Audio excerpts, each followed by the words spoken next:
Welcome to.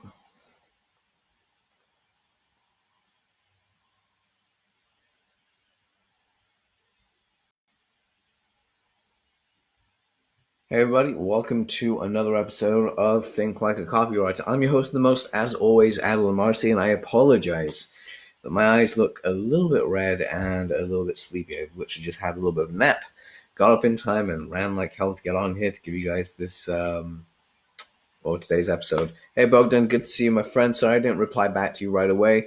Honestly, just kind of getting up and getting all set up for today's episode, which is of course talking about stories, emails, and frameworks, and specifically what to say in them. Now, copywriting is very much an art form in the way that it evolves constantly. There's always differences, but it is formulaic as well. It has a very, very scientific side to the way that it's done.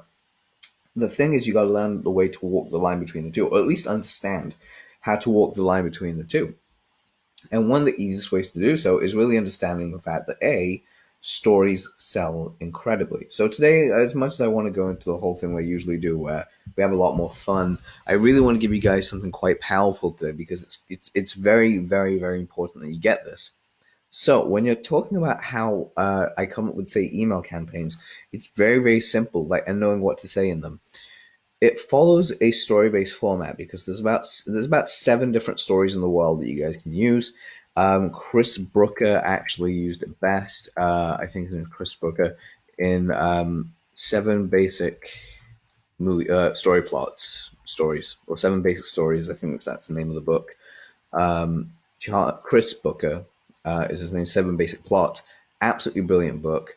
Um, and it covers the seven different types of plots that we actually have in society and what we actually need what we need in order to actually follow these different types of plots. So there are, let's go with, so these are the different types of plots that you really need to have. You have Overcoming the Monster, you have Rags to Riches, you have The Quest, Voyage and Return, Comedy, Tragedy, Rebirth, and of course, you have the Rule of Three, which is another kind of type of story as well. That always kind of it follows a writing as a Rule of Three. It's a writing mechanism. The reason you want to have it set up quite simply is because whenever you're actually creating one of these seven stories out, you know exactly what type of thing you're going for. I usually categorize them in different ways, such as drama, comedy, tragedy, and so on and so forth. So you have a few different ways of actually putting them true and ringing them true. Now, let's just say, for instance, you have something like Overcoming the Monster. Now, you define what the monster is. That monster could be overcoming the coronavirus as is. The monster could be overcoming depression. The monster could be overcoming anything. The monster could be overcoming a little Bengal cat meowing every 5 minutes whenever you have to do a Facebook Live because he likes the tension. But we have so many different ways that we're going to overcome that monster, and whenever you think about it that way and you share your journey, now you have like a framework. So understanding there's seven frameworks that you can work from makes story writing so much easier. I have it in a different way because John Benson and I, like, it's about a decade ago, he taught me this and it stuck true with me. And that is knowing the different types. So you have like mystery, you have suspense, you have testimonial, you have shared journey, you have inspirational story, and a few others as well. I tend to lean heavily on a cross between the two and use a lot of I use a hell of a lot of pop culture in my copy whenever I tend to write, or at least I try to for my clients whenever I write for them, because that's always the case. So, how you actually start coming up with ideas of what to do, watch and consume a lot of media. It's going to sound really stupid, but whenever you watch and consume a lot of media, you don't want to do it mindlessly, you want to do it mindfully. And what I mean is having like a iPad or something near you or whatever it is. Think of the stories that you really enjoy and you want to take notes. Why do you feel emotionally the way you do? What is the emotional feeling that you are actually experiencing when you watch anything that is highly emotional, gets you invested? Like, what's going on for you? When you truly understand what these things are and how they affect you, you're able to better backward engineer them to help others feel the same way. And here's the true key, and it's absolutely brilliant. The simplest truth that you can actually have when it comes down to actually, oh my God, what's it called? When it comes down to actually knowing how to tell the right story, I lost my train of thought there for a second. The way that you actually basically like know exactly what story to tell and the types that you're doing it all comes down to really the point you're trying to prove. So if you're trying to show and share a story where it's about overcoming a monster, overcoming an obstacle, like beating, like killing the big thing that's there, if your product isn't, everything kind of falls into these seven universal basics frameworks. But if your thing isn't a giant Slayer type product, your product is literally, I just had like supplement greens. They're absolutely brilliant. You can write something about slaying a monster and using the supplement greens as a way of doing so. So you can relate that back, like David and Goliath. You can do something else with comedy, and this is one that I tend to use a lot with self-deprecation. Whenever I tend to do these videos, whenever I tend to do podcasts, I always make people laugh, or I do my best to make people laugh where I can. Sometimes they just pity laugh, but who knows? But there's a lot of self-deprecating humor in my style of delivery, and the whole reason is because it allows me to break down a point to a way that you're able to understand it and remember it. Same with like when you're telling stories like this. If you notice, I have a very specific framework on how I tell them. I need to sit down and actually study exactly how I tell them so I can actually break them down a little bit more for these lives. But when it comes down to sales copy, there's structure. When it comes down to emails, there's the same thing. So we've kind of talked about a little bit about stories, what different frameworks we can use. Now let's just talk about the emails, because like knowing exactly which emails to use and what stories to use per email is quite powerful. And how you figure this out is basically knowing exactly, as we said in videos 1 and 2, your customers are on one side, they're feeling one thing, you need them to feel another. That they need to be in this buying place, this like mindset over here to buy your product. Your job is to help them get to that place, and you need to know exactly with market research why people buy. So you go through that process. Um, so you go through that exact process in the sense of how to actually. Sorry. So I've just lost my train of thought right now. So you go through the process of figuring out exactly what your customer wants to do, or wants to experience, what pain they're in, what kind of solution they're looking for, and then you create the story system around your emails to bring them across the way by telling them different stories of things that happened to you, or of clients you've worked with, or even inspirational pieces in order to actually get to the goal and be ready to buy. A lot of people pitch right away in the first email. I do too. But you don't want to make it like the most glaring thing about that email. You want to make it like a very subsect level 3 kind of PS kind of pitch, where it's like, PS, by the way, if you hadn't already seen my thing, go here and check it out. It really helps with this problem that we're going to solve and the solution that we're giving you. And then you have email 2, 3, 4, 5, 6, where you can actually build up a lot of rapport by giving them stories, sharing inspirational pieces, telling them little bits about nerdy pop culture and how it breaks down the grand scheme of things. Share your brain, share your interests, share exactly what it is that you do in email, and help them get to the point where they know, like, and trust you. The whole reason I actually do stuff like this with Think Like a Copywriter is because I'm pushing it towards adilamarsi.com and soon thinklikeacopywriter.com.